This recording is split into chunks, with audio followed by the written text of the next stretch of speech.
Here's a quick and easy inlay card coming up next on Catherine Paper Art.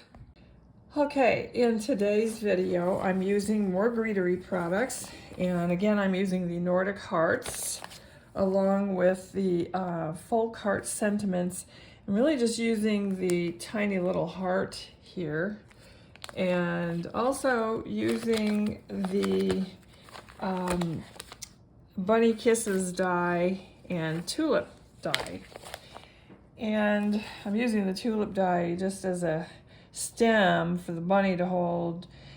I made a shamrock out of it. So this is obviously a card for St. Patrick's Day.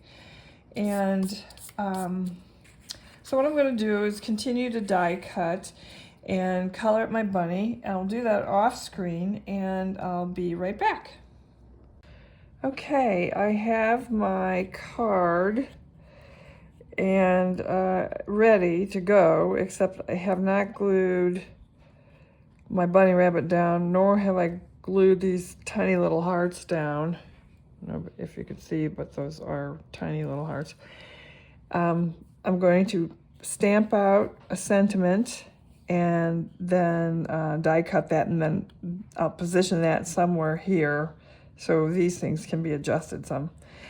And then I will finish the front by gluing these down.